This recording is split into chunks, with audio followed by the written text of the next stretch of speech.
Hello दोस्तों। तो आज मैं जा रहा हूं इस वीडियो में बतलाने कि कैसे किसी भी एग्जाम को बहुत कम समय में टॉप करें या फिर बेहतर से बेहतर रिजल्ट लाए।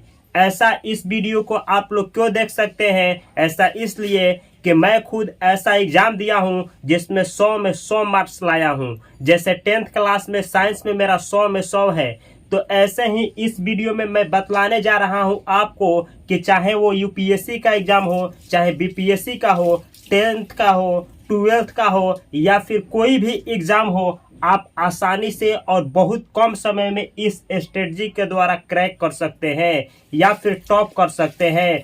तो यह वीडियो थोड़ी सी लंबी हो सकती है, लेकिन इसको पैशंस के साथ देखें। अगर यह 40 मिनट का वीडियो होगा तो मैं विश्वास दिलाता हूं कि इस वीडियो को देखने के बाद आप 40 दिनों का जो कंटेंट आप याद करेंगे या 40 दिन जो याद करने में समय लगाएंगे, वो 40 दिन का ये 40 मिनट में ही पूरा हो जाएगा।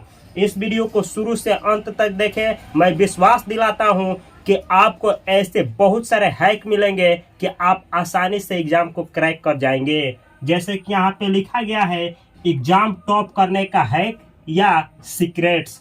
कुछ ऐसे हम देखे हैं, जैसे कि मैं जब भी पढ़ाता हूं तो बच्चों का सवाल होता है एग्जाम टॉप करने वाला, यानी मैं बहुत बार पूछा हूं, आप लोगों से भी पूछ रहा हूं कि क्या एग्जाम टॉप करने वाला कैसे एग्जाम करता है। तो आप लोगों को लग रहा होगा, आपका कुछ ऐसे ही जवाब होगा, वो लकी होता है। यानी जो एग्जाम टॉप करता है, या चाहे बहुत स्टेट लेवल पे आता है, चाहे उस स्टेट जिला लेवल पे आता है, चाहे फिर उस एग्जाम को जो रैंकिंग 1 पे आता है, तो आप लोगों को लग रहा होगा कि वो आदमी लकी होता है या फिर भाग्य उसका साथ दे देता है, इसीलिए वो आदमी क्या हो जाता है, एग्जाम में टॉप हो जाता है। जबकि यह बात गलत है, ऐसा नहीं है। अगर आप सोचते हैं कि कोई आदमी घूस दे करके टॉप होता है, तो मैं मानता हूं कि घूस दे करके टॉप होता है, लेकिन जैसे कि 10th क्लास में बिहार बोर्ड में 15 लाख, 16 लाख, 17 लाख, 25 लाख, 20 लाख ऐसे एग्जाम होता है, उसमें आप घूस दे करके कैसे टॉप कर सकते हैं? बहुत कम संभावना है कि आपसे भी ज्यादा कोई घूस देने वाला होगा और वो आपसे भी ज्यादा टॉप कर जाएगा। लेकिन मैं इस बात को भी गलत मानता हूं कि आप घूस दे करके टॉप करेंगे या फिर टॉप करेंगे तो एग्जाम में तो टॉप कर जाएंगे, लेकिन जिंदगी में कभी भी घूस दे करके टॉप नहीं कर पाएंगे। इस वीडियो को ध्यान से देखें। अगला है चीट दे करके। अगर आपके मन में है कि चीट दे करके मैं एग्जाम में टॉप कर जाऊंगा, तो ये भी आपका गलत धारणा है, ये भी आपका रॉन्ग है। अगर आप मानते हैं कि टॉप करने के लिए पूरा विषय रट कर जाना होगा, यानी आप जानते हैं, आपका मानना है कि एग्जाम में जो रैंकिंग 1, 2, 3 आता है या फिर 4 आता है या फिर जिला टॉप करता है, स्कूल टॉप करता है, वह पूरा विषय रट करके जाता है, तो ये भी गलत है, ये भी आपका धारणा गलत है। अगर आप यह मानते हैं कि जो रैंकिंग 1 में आता है या फिर 2 में आता है या फिर 3 में आता है या फिर स्कूल टॉप करता है या जिला टॉप करता है, तो वह सबसे तेज होगा लड़का पढ़ने में। स्कूल वाला स्कूल में तेज होगा, स्टेट लेवल पे जो टॉप करता है वो स्टेट लेवल पे पढ़ने में तेज होगा, या फिर जो पूरा देश भर में नाम कमाता है वो सबसे तेज होगा पढ़ने में। तो ये भी धारणा गलत है, ये भी विचार आपका गलत है। फिर सही क्या है, वो लड़का कैसे प्रिपरेशन किया होता है, कैसे कोई भी आदमी कम समय में बहुत बेहतर रिजल्ट लाता है। यहाँ पे कुछ आप लोगों को फ्रेमवर्क दे रहा हूँ, इसको आप भी अपनाइए। मैं विश्वास दिलाता हूँ कि आप भी बेहतर से बेहतर रिजल्ट लाएंगे। जैसे कि यहाँ लिखे हैं हम एग्जाम हैक। एग्जाम हैक का मतलब हुआ इस तरीके से प्रिपरेशन कि आप कभी भी सेकेंड डिवीजन या थर्ड डिवीजन या फिर फर्स्ट डिवीजन से नीचे आएंगे ही नहीं। कभी भी आएंगे तो बेहतर ही रिजल्ट आएगा। जैसे कि पहला है आपका गोल। सबसे पहला काम क्या करना है, जब ये सब गलत है तो आखिर सही क्या है, कैसे कोई भी टॉप आदमी या कैसे कोई आदमी कम समय में बहुत बेहतर रिजल्ट लाता है, यही उसका स्ट्रेटजी है। स्ट्रेटजी क्या है? सबसे पहला है मेक गोल। सबसे पहला है कि आप गोल बनाइए। गोल का मतलब हुआ, जैसे आपका 400 नंबर का एग्जाम होने वाला है और आप ये गोल बनाते हैं कि 400 में 400 नंबर हमको लाना ही है, 400 में 400 नंबर लाना है। तो सबसे पहले आप गोल बनाइए, कितना आपको नंबर चाहिए। 300 चाहिए, 400 चाहिए, 250 चाहिए, 500 चाहिए। पहले अपना वेटेज देखिए कि कितना नंबर का एग्जाम होता है और कितना लाना कंपलसरी है और आप कितना लाना चाहते हैं। सबसे पहला है आप गोल बनाइए कि इतना नंबर हमको चाहिए ही चाहिए। ठीक है, पहला है ये, नोट कर लेना है। सेकंड नंबर, सेकंड क्या करना है, नो योर होल सिलेबस। सबसे पहले गोल बनाने के बाद अपने सिलेबस को जाने। सिलेबस का मतलब हुआ आपको पढ़ना क्या है। जैसे एजे के रूप में हम दिए हैं, जैसे आपको मानिए कि आप जिस भी एग्जाम को देने वाले हैं, आपको हिंदी पढ़ना है, आपको इंग्लिश पढ़ना है, आपको मैथ पढ़ना है, आपको साइंस पढ़ना है। ये 4 सब्जेक्ट आपको पढ़ना है। यहाँ पे उदाहरण के लिए मैं दिया हूँ, समझने के लिए। आप जो भी एग्जाम देने वाले हैं, इसी तरीके से आप अपने सब्जेक्ट को पहले जानेंगे कि ये इतना सब्जेक्ट पढ़ना है, उसको आप नोट डाउन कर लेंगे। उसके बाद आपका सेकंड काम क्या है कि आप ऐसे आदमी से मिलेंगे जो आपके सिलेबस को बतलाए कि बाबू ये पढ़ना होता है और इस तरीके से तैयारी करना होता है। इसको जानने के लिए आप क्या करेंगे, सब्जेक्ट आप जान गए कि ये पढ़ना है। अब आपको क्या करना है, पढ़ना तो सब है, लेकिन कैसे पढ़ना है इसको पता करने के लिए आप जाएंगे किसी मेंटोर के पास। मेंटोर का मतलब हुआ गुरु। आप किसी गुरु के पास जाएंगे, किसी एक्सपर्ट के पास जाएंगे, वैसे आदमी के पास जाएंगे जो ये सब सब्जेक्ट को पढ़ाता है, और उसको किताब दे देंगे और बोलेंगे कि सर इसमें जो जो टॉपिक आता है एग्जाम में, जो आता ही आता है, जो सबसे ज्यादा बार पूछा जाता है, या फिर वो टॉपिक जहां से एग्जाम में पूछा जाता है, केवल उसी टॉपिक को आप अंडरलाइन करिए, केवल उस टॉपिक को अंडरलाइन करिए। और क्या करिए, सेकंड नंबर, आप अंडरलाइन करने के बाद से जो भी बाकी बच गया उसको आप छोड़ दीजिए। केवल क्या करना है, जो पूछा जाता है उसी को अंडरलाइन कर लेना है। अगर ये संभव नहीं है तो दूसरा तरीका है, आप क्या करिए, प्रीवियस पेपर आप 4 साल का, 5 साल का, 6 साल का, 10 साल का, जितना साल का पहले एग्जाम का पेपर है उसको इकट्ठा करिए और देखिए कि किस टॉपिक से एग्जाम में पूछा गया है। हिंदी में क्या पूछा गया है, हिंदी वाले पेपर से पता करिए। इंग्लिश में क्या पूछा गया है, इंग्लिश वाले पेपर से। मैथ में क्या पूछा गया है, मैथ वाले पेपर से। और साइंस में क्या पूछा गया है, साइंस वाले पेपर से। आप पूरा होल डिटेल जानकारी लीजिए। यह भी संभव नहीं है तो आप मॉडल सेट, आप कोई भी दुकान से मॉडल सेट खरीद सकते हैं, मॉडल पेपर खरीद सकते हैं, और उसमें देखिए कि किस तरीके से, किस टॉपिक से और किस तरीके का क्वेश्चन पूछा जा रहा है। मॉडल सेट लाइए और देखिए कि कहाँ से पूछा गया है। फिर अपने आप सब सिलेबस को पलटिए, सिलेबस में पलट करके टॉपिक मिलाइए कि किस टॉपिक से पूछा जा रहा है, किस टॉपिक से पूछा जा रहा है। ऐसे बहुत कम समय में जितना जल्द हो सके आप हिंदी का भी देख लीजिए, इंग्लिश का भी देख लीजिए, मैथ का भी देख लीजिए और साइंस का भी देख लीजिए, और अंडरलाइन कर लीजिए कि मॉडल सेट में यहाँ से पूछा जा रहा है या फिर प्रीवियस पेपर में यहाँ से पूछा जा रहा है। ये 2 हैक है जिसको आप कर लेते हैं तो बहुत और बहुत कम समय में ही आप बेहतर तैयारी कर सकते हैं। आगे देखा जाए कि और आप क्या करेंगे तो बेहतर से बेहतर रिजल्ट लाएंगे। अगला है, जैसे हिंदी के लिए आपको समझा रहे हैं, केवल इसके लिए आप जैसे इसको बतलाएंगे उसी तरीके से सबके लिए लागू करेंगे। मैं विश्वास दिलाता हूं कि आप कभी भी सेकेंड डिवीजन या फेल होंगे ही नहीं। यहाँ है हिंदी। सबसे पहले जैसे मानिए कि आपको हिंदी में ऑल चैप्टर, मानिए कि आपको 20 चैप्टर पढ़ना है, 20 चैप्टर पढ़ना है। और आप क्या किए, आप किसी गुरु के द्वारा या फिर प्रीवियस पेपर के द्वारा आप 20 चैप्टर में से टॉपिक निकालें कि कितना टॉपिक है जहां से सबसे ज्यादा बार एग्जाम में पूछा ही गया है, अच्छा है, ज्यादा पूछा ही जाता है। ऐसे 20 चैप्टर में से आपके पास 100 टॉपिक निकला। 100 टॉपिक वो टॉपिक है जहां से एग्जाम में पूछा ही जाता है। इसमें से भी 100 निकल सकता है, इसमें से भी 100 निकल सकता है, इसमें से भी 100 निकल सकता है, इसमें से भी 100 निकल सकता है। केवल एक का उदाहरण देकर के आपको समझा रहे हैं। मानिए कि आपको हिंदी में 20 चैप्टर कुल पढ़ना है, उसमें से कितना टॉपिक पढ़ना है, 100, जहां से सबसे ज्यादा एग्जाम में आता ही है। अब क्या करना है, आप अगला है तीसरा रूल जो कि आपको लागू करना है, पैरेटो प्रिंसिपल। पैरेटो प्रिंसिपल, अब आपको पैरेटो प्रिंसिपल वहां पे लागू करना है। ये पैरेटो प्रिंसिपल आप वहां पे लागू करेंगे तो बहुत कम समय में ही बेहतर रिजल्ट आ जाएगा। जैसे आप करेंगे क्या कि ये 100 टॉपिक पढ़ना है, अब आप देखेंगे उसमें से पेरेटो प्रिंसिपल कहता है 80-20 परसेंटेज रूल।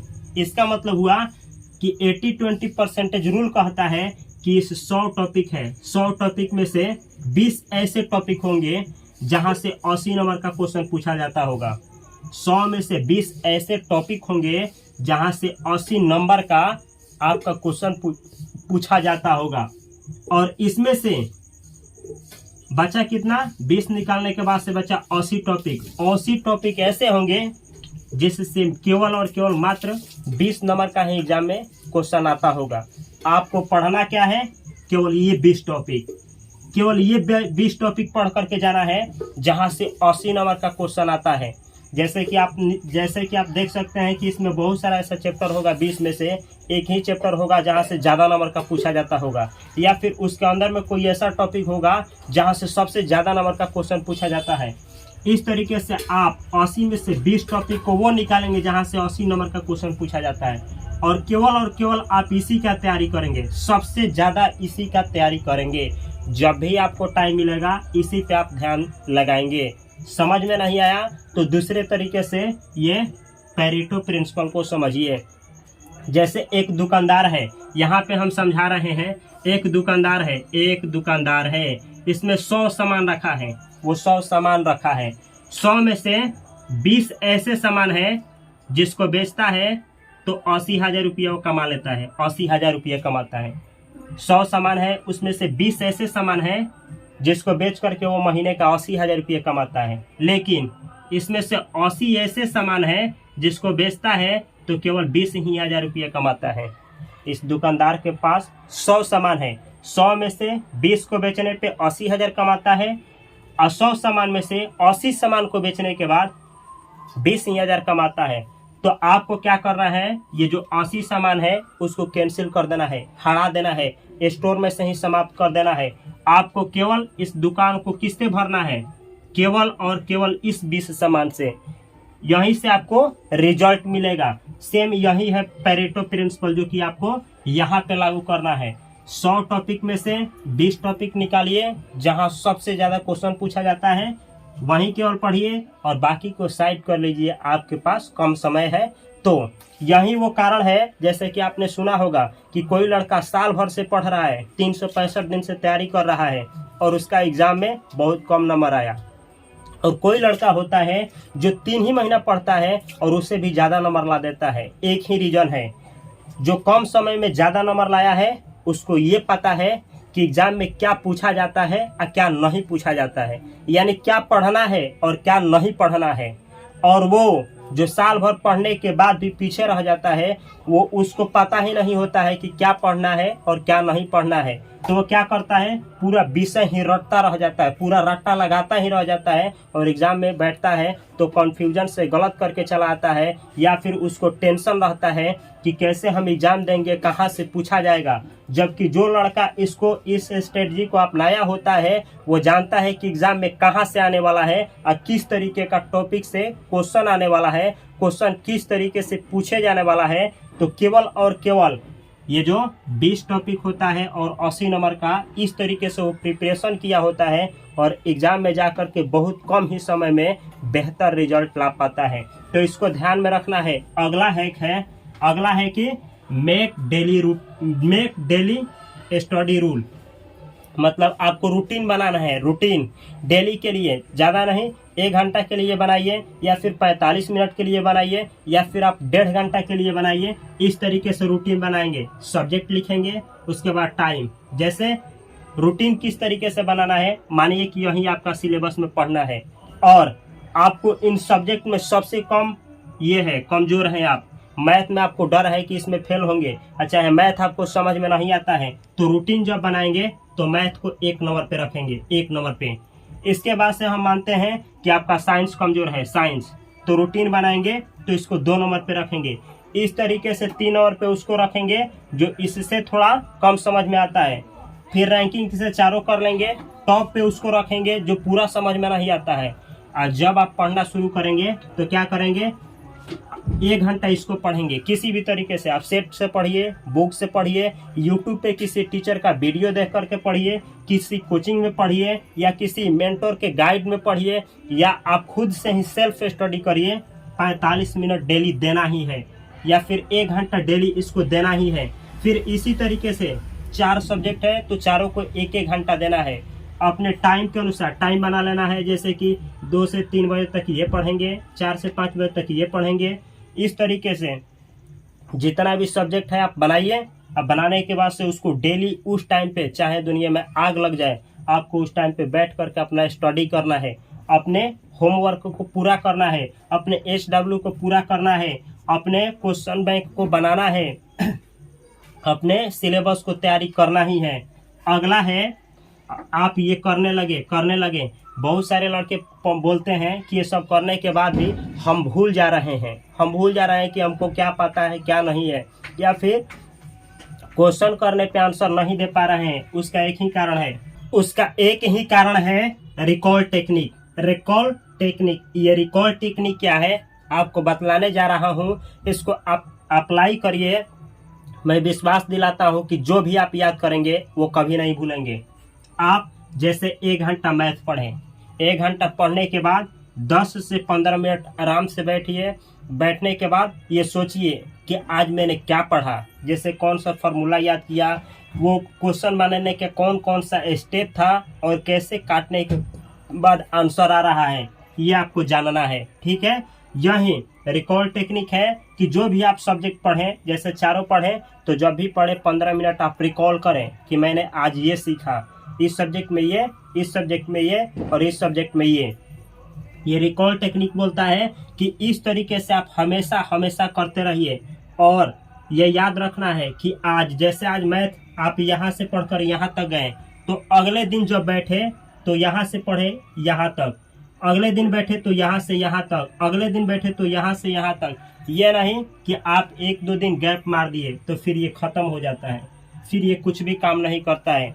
आप डेली बैठिए, कम ही बैठिए, लेकिन स्टडी जरूर करिए, और फोकस के साथ पूरा 100% फोकस दे करके पढ़ना है।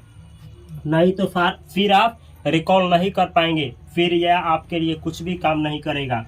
अगला है, जैसे आप रिकॉल टेक्निक क्यों इस्तेमाल में लाना है आपको समझा रहे हैं। कैसे आप याद करेंगे तो याद हो जाएगा। जैसे आपके घर से मान लीजिए कि 5 किलोमीटर दूर जाना है, आप ये रोड है और यहाँ से आप चले हैं, यहाँ आपको जाना है 5 किलोमीटर दूर।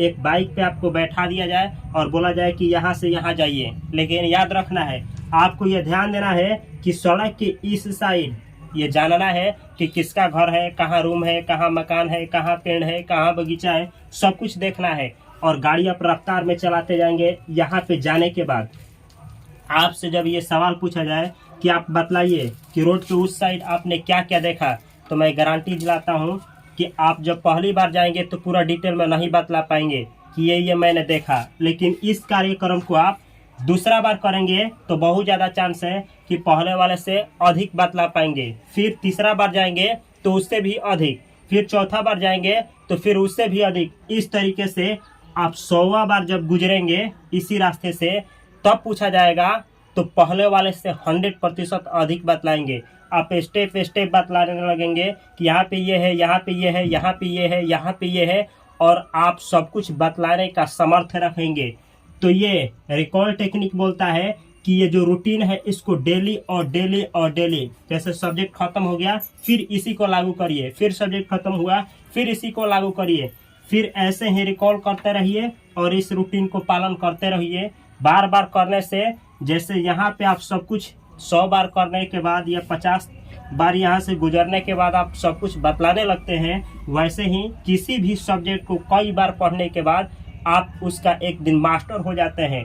आप उसमें कुछ भी याद करने के लिए नहीं रह जाता है। फिर आप एग्जाम में बैठते हैं तो किसी भी तरीके से एग्जामिनर क्वेश्चन को पूछता है तो आप पढ़ते ही उसको आप आसानी से टिक लगा देते हैं या फिर उसका आंसर दे देते हैं। आपको पता होता है कि इसका आंसर क्या होगा। ये एक ही चीज़ है और वो है रिपीट अगेन एंड अगेन।